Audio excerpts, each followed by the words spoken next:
പ്രാർത്ഥനയുടെ അവസാന മണിക്കൂർ 50. ഉറങ്ങുന്ന സഭയ്ക്കുള്ള മുന്നറിയിപ്പ്. എൻ്റെ സഭ ഉറങ്ങിക്കൊണ്ടിരിക്കുകയാണ്. അത് ഇപ്പോഴും മയക്കത്തിലാണ്.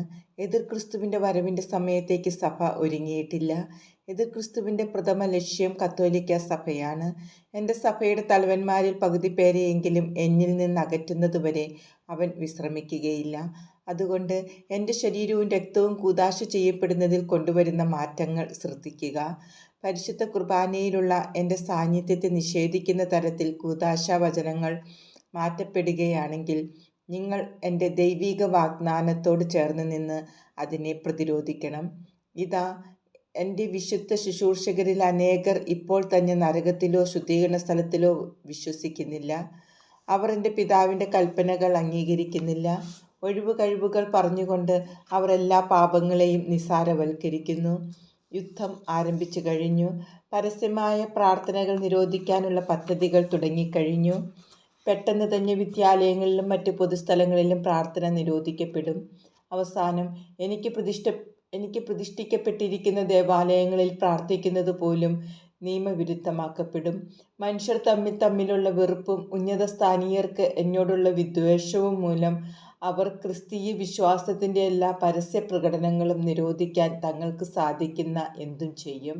എൻ്റെ സഭയെ തകർക്കാനുള്ള ഈ കുടില പദ്ധതി കഴിഞ്ഞ 100 വർഷങ്ങളായി നടന്നുകൊണ്ടിരിക്കുകയാണ്. എന്നാൽ ഇപ്പോൾ അത് കൂടുതൽ രൂക്ഷമായിരിക്കുന്നു. ഞാനും എൻ്റെ മാതാവും ദൈവം തിരഞ്ഞെടുത്ത ദർശകർക്ക് പ്രത്യക്ഷപ്പെട്ടത് ഈ കാലത്തേക്ക് വേണ്ടി ആത്മാക്കളെ ഒരുക്കാനായിരുന്നു. ദൈവവചനത്തിൻ്റെ സത്യം എന്തെന്നും വഞ്ചകൻ്റെ പ്രവൃത്തികളെ എങ്ങനെ തിരിച്ചറിയണമെന്നും മനസ്സിലാക്കുമ്പോൾ നിങ്ങൾ കരുത്താർജിക്കും. ദൈവത്തിൽ നിന്നല്ലാത്തവർ നിങ്ങൾക്ക് മുൻപിൽ അവതരിപ്പിക്കുന്ന നുണകൾ സ്വീകരിക്കാതെ ദൈവവചനത്തോട് വിശ്വസ്തരായി നിലനിൽക്കുക എന്നതാണ് ഏറ്റവും പ്രധാനപ്പെട്ട കാര്യം. എൻ്റെ സഭയിലെ വൈദികർ പെട്ടെന്ന് തന്നെ വെല്ലുവിളികൾ നേരിടേണ്ടി വരും. അതിൻ്റെ അർത്ഥം അവർക്ക് എൻ്റെ വചനം ഉയർത്തിപ്പിടിക്കാൻ വളരെയേറെ ക്ലേശിക്കേണ്ടി വരും എന്നാണ്. എൻ്റെ വചനത്തിൻ്റെ കാവൽക്കാർ എന്ന നിലയിൽ അവർ എന്നോട് വിശ്വസ്തരായി തുടരാൻ വേണ്ടി ഒരുങ്ങണം. അങ്ങനെ ചെയ്തില്ലെങ്കിൽ നാരകീയ സിദ്ധാന്തങ്ങളെ ആശ്ലേഷിച്ചതിന് അവർ കുറ്റക്കാരാകും. അപ്പോൾ അവർ എൻ്റെ പിതാവിൻ്റെ ക്രോധം എന്താണെന്ന് നേരിട്ട് അനുഭവിക്കും.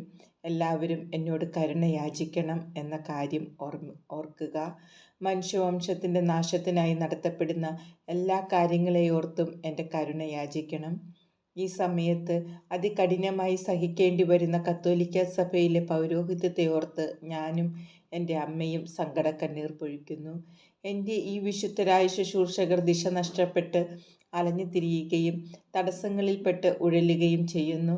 എന്നോട് കൂറ് പുലർത്തുമ്പോൾ അവർ മറ്റുള്ളവരുടെ പാപങ്ങൾ ഹേതുവായി പീഡിപ്പിക്കപ്പെടുകയും പാർശ്വവൽക്കരിക്കപ്പെടുകയും ചെയ്യുന്നു. മസോണിക് ഫ്രീമസോൺ സംഘങ്ങൾ മൂലമുണ്ടാകുന്ന ഭിന്നതകൾ ബോധപൂർവം സൃഷ്ടിച്ചെടുക്കുന്നവയാണ്. നിഷ്കളങ്കരായ വ്യക്തികളുടെ മേൽ ചിലർ നടത്തുന്ന അതിക്രമങ്ങളുടെ പാപം എൻ്റെ സഭയിലെ നിയമങ്ങൾ മാറ്റുന്നതിനുള്ള ഒരു കാരണമായി ഉപയോഗിക്കപ്പെടുന്നു. ഉടൻ തന്നെ ഉയർന്നു വരാനിരിക്കുന്ന പുതിയ സഭ എനിക്ക് സ്വീകാര്യമായ ഒരു സഭയായിരിക്കില്ല. അത് പരിശുദ്ധ കുർബാനയിലുള്ള യഥാർത്ഥ സാന്നിധ്യത്തെ ഇല്ലാതാക്കുകയും അങ്ങനെ കുരിശുമരണത്തിൻ്റെ വേദന ഞാൻ ഒരിക്കൽ കൂടി അനുഭവിക്കുകയും ചെയ്യും.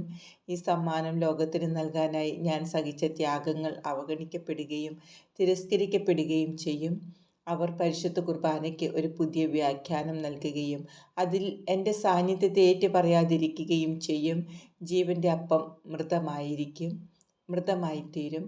എൻ്റെ യഥാർത്ഥ ശരീരവും രക്തവും കൊണ്ട് ദൈവമക്കൾക്ക് പോഷണം ലഭിക്കാതെയാകും. എൻ്റെ സാന്നിധ്യവും എന്നെ സ്വീകരിക്കുന്നവരുടെ മേൽ ഞാൻ ചൊരിയുന്ന കൃപകളും ലഭിക്കായ്കയാൽ അവരുടെ ആത്മാക്കൾ ശൂന്യവും ഊഷരവുമായി തീരും.